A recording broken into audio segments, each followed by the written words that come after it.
Et salut tout le monde, j'espère que vous allez bien. On se retrouve aujourd'hui en vidéo, comme toujours, n'est-ce pas? Vous l'avez constaté. Donc on se retrouve aujourd'hui pas pour vous faire une présentation de la voiture.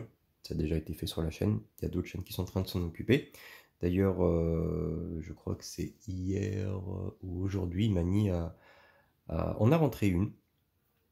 Voilà, il explique un petit peu. Bon, on va pas refaire le débat, hein, de toute façon. Lui, il va apporter son retour d'expérience selon comment il va l'utiliser, comment il va la monter. Nous, on a roulé avec sur circuit. Voilà, on a fait nos petits tests. Et ben maintenant, il est temps de passer sur un autre modèle. Il y en a une qui arrive d'une autre marque. Vous verrez, surprise. Et donc celle-ci, voilà, on en va la mettre à la vente. Je l'avais proposé qu'une seule fois à la vente, c'était pour Christophe. C'est vrai que tout équipé, c'est relativement cher. Mani l'a dit aussi dans sa vidéo. Voilà, tout équipé, c'est un véhicule qui peut revenir à peu près 1500 € quoi. Étant donné que juste le kit châssis sans carrosserie, rien du tout, hein. C'est pas loin de 699 ou 700 € quoi. Donc voilà. Après, sans compter que si tu veux rajouter les petites options, tu vois, comme là, les petites plaques carbone ici, il faut, enfin, moi ce que j'ai fait, j'ai remplacé les ressorts, donc j'ai mis du violet. C'est un petit peu, c'est plus tendre. D'origine, le gris, c'est vraiment du bois. Quand tu as un petit peu de dévers, la voiture elle a tendance à être beaucoup trop rigide et à facilement partir. Sachant que là-dessus, tu n'as pas de diff central, tu as la fameuse spool. Voilà, de toute façon, on va refaire le tour. Donc, on va vous la présenter pour la vente, ni plus ni moins. Donc, sans électronique, attention. Parce qu'après, si on rajoute de l'électro dessus et quand on vous propose un prix, vous allez nous dire c'est trop cher, dégonflé. Donc, on n'est pas là pour assassiner qui que ce soit. La voiture a très peu roulé, enfin très peu roulé. Elle a dû faire, là, qu'est-ce qu'elle a fait, la Miss? Elle a dû faire, allez, une quinzaine de packs, allez, 20, en étant vraiment généreux. Il n'y a pas eu d'énormes modifs dessus. Des modifs qui ont été faits et réalisés, c'est des modifs utiles. Donc avec, quand on avait roulé en 8S, parce que sur mes Lipo 4S, je suis en shorty, donc c'est simple, tu as juste à déplacer ton petit pot pour ton bac. Et quand là je l'ai repassé donc en configuration, on va dire utilisation normale, 4S, donc pour qu'elle soit homologuée, j'ai dû repasser donc sur des ongles parce que j'ai pas de shorty. Et là comme tu peux l'apercevoir, tu vois, regarde, tu as ton pignon qui est pile poil dans l'axe. Donc j'ai dû le creuser pour pouvoir passer tranquillement le pignon, sachant que là, si tu voulais passer, c'est pour ça que là c'est pas une serpent. Ça je recommanderais une pour la vente. Je recommanderais une sangle, je recommanderais ce petit pot là, si tu veux éventuellement. Merci au voisin. Bonjour voisin. Oui, parce qu'il suit la chaîne aussi. Ce pot là, si tu le rapproches, voilà, tu pourras le rapprocher, il sera tout neuf. Après, si tu veux te remettre en classique, en stick, donc voilà, tu es obligé d'avoir un petit décroché si tu veux avoir ce rapport là, sachant que moi j'ai mis un 2100 kV en radical performant. Super moteur, honnêtement, c'est de la tuerie.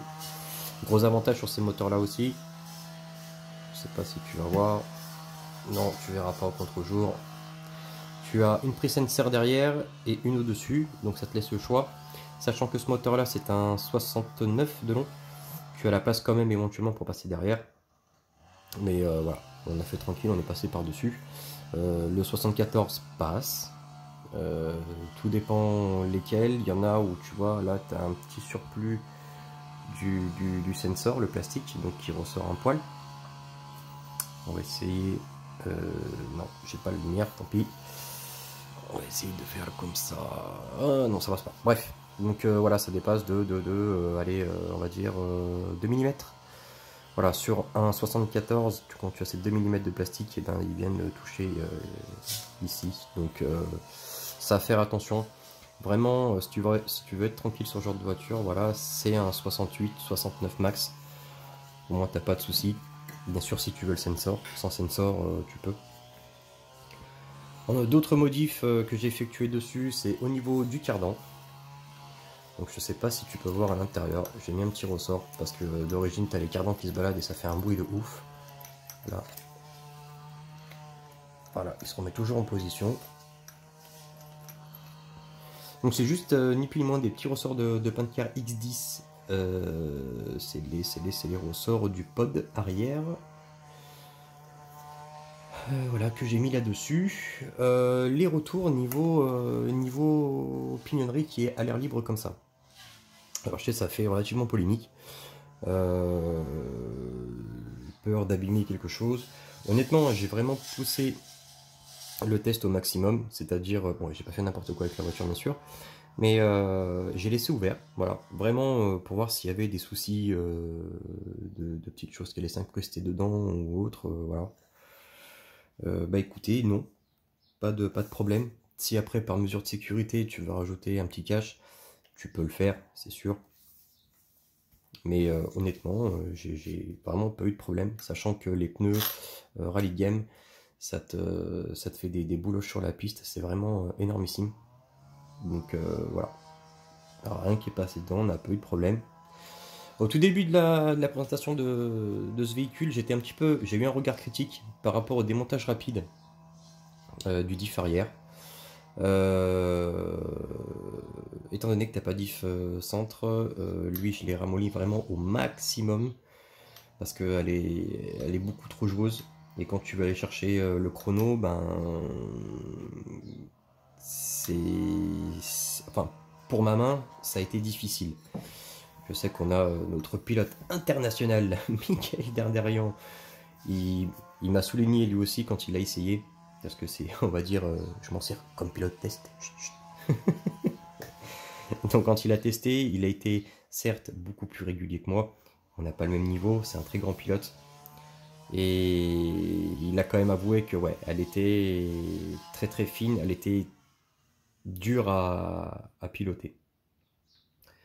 On a fait plusieurs tests, on a descendu le diff, on a changé les ressorts, on a remplacé les huiles d'amortisseur, on a changé les pistons, on a vraiment essayé plein de choses. C'est vrai que c'est une bonne rallye game, on va dire. Après, c'est pareil, hein, c'est toujours à ma main. Moi, je la trouve quand même délicate à conduire. Dans l'idéal, ce qui serait bien, ça serait de pouvoir adapter un diff au centre. Là-dessus, je compte sur notre tonton Mani pour nous trouver quelque chose. Voilà, il va très certainement vous sortir quelque chose de l'espace. On sait très bien qu'il nous sort toujours des trucs comme ça. Donc de là, il y aura juste... je pense que c'est honnêtement, hein, c'est la seule chose qui lui manque pour que ça soit vraiment une bonne caisse, d'avoir un diff au centre. Le petit truc que j'aime pas non plus, c'est couronne métal. Sur métal, c'est... Selon les moteurs que tu mets, quand on était en vitesse, il y avait le TP Power dessus, ça fait un bruit monstrueux. Avec le WS Line, ça faisait, je vais pas dire pas de bruit, mais c'était quand même beaucoup plus doux. Mais voilà, de préférence, j'ai cherché, je voulais mettre couronne plastique, introuvable. Donc voilà, directement chez Serpent. Donc j'ai pas réussi à trouver cette chose. Sinon, qu'est-ce qu'on a fait d'autre comme modif? Oui, non, mais moi je suis parti loin parce que je parlais de ça, moi. Putain, il faut suivre. Oui, donc j'ai eu un regard critique par rapport à ça au niveau du démontage du diff parce que j'avais trouvé que c'était pas pratique quand j'ai monté la voiture. Pourquoi? Parce que quand tu mets ton diff en place, ça a tendance un petit peu à faire bouger tes paliers. T'es pas sûr que tu sois vraiment droit, carré. Donc ce que j'ai fait, j'ai monté donc toute cette partie là. Je suis venu fixer donc mes deux flasques sur les côtés.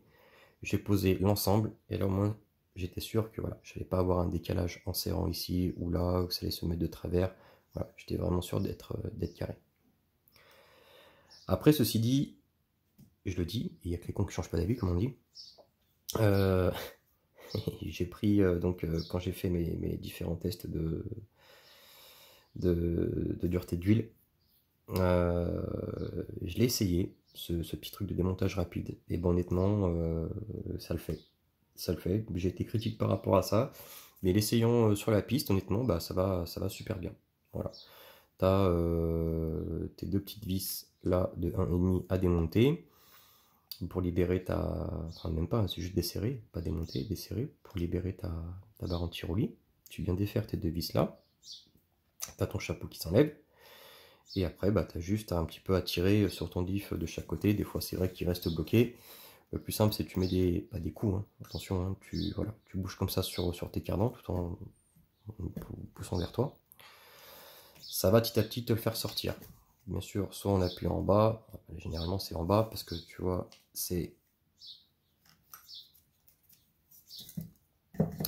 c'est pas centré, c'est ovale. Donc voilà, étant donné que c'est ovale, ce que tu fais, tu viens pousser comme ça. Donc hop, ici, et ça te le couche. Donc tu viens l'enlever plus ou moins facilement. Et si des fois ça bloque un petit peu, c'est le plastique, c'est normal, c'est pas grave. Voilà. Après niveau remontage, et ben c'est pareil, hein. Tu viens te mettre donc d'abord au fond, et après, pim, tu relèves, tu les repousses, et tu viens remettre ton chapeau. Il faut faire attention. Tu as deux petits crans ici à l'intérieur qui te permettent de pouvoir centrer les deux flasques là sur les côtés. Mais sinon, oui, ça se fait bien. Voilà. J'ai été critique par rapport à ça. Je reviens sur ce que j'ai dit. Ça le fait. Sinon, voilà, on a rajouté les petites rondelles cuvettes, verre, pour appeler le serpent, comme dirait Manu. Donc voilà, il est temps de passer à autre chose. Donc on a fait nos petits tests. Si vous la voulez, elle sera donc elle est en vente. Hein. Là c'est la petite vidéo braderie. Donc si elle vous intéresse, n'hésitez pas à nous contacter. Donc à l'adresse mail berzrcpassion@gmail.com. Voilà, vous envoyez un petit mail, de toute façon maintenant vous avez l'habitude. Elle sera présentée donc sans électronique, ni cerveau, ni combo, rien du tout. Je laisse donc avec des roues si vous avez besoin. Les options, donc les options carbone ici et là. Ça c'est cadeau, c'est pour moi. Qui sera remplacé, donc il y aura la sangle serpent, il y aura le petit plot ici, si jamais tu en veux un neuf pour rouler en shorty, que tout soit propre, ça sera remplacé. Et il y aura aussi la carrosserie qui a servi donc à faire les tests, qui a été peinte par nous-mêmes. Hop. Donc voilà, c'est la GT3, la McLaren, elle est là. Hop.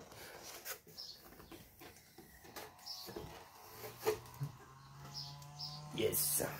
Donc voilà, elle sera présentée comme ça, sachant que quand tu achètes ce kit à 700 €, tu n'as pas de carrosserie, tu n'as pas de pneus, tu n'as rien du tout, même pas les options, rien. Donc voilà, c'est pour ça que je pense qu'on a tendance à être un petit peu critique par rapport à cette voiture, parce que prix où elle coûte, ouais, ça c'est embêtant quoi. À ce prix-là, de devoir faire des modifs de ci, de ça, voilà, je trouve ça chiant. Honnêtement, à ce prix-là, ça fait mal.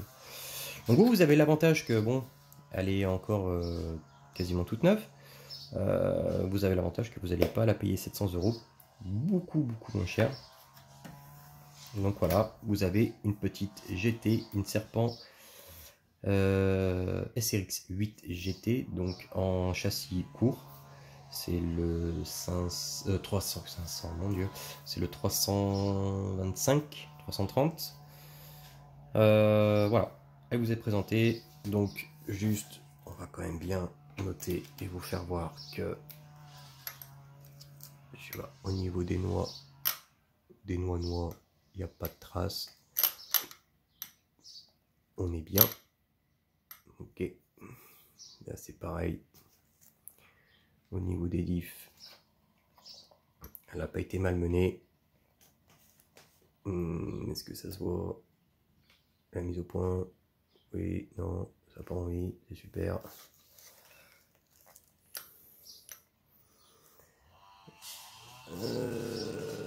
Mais on voit rien, mais c'est génial.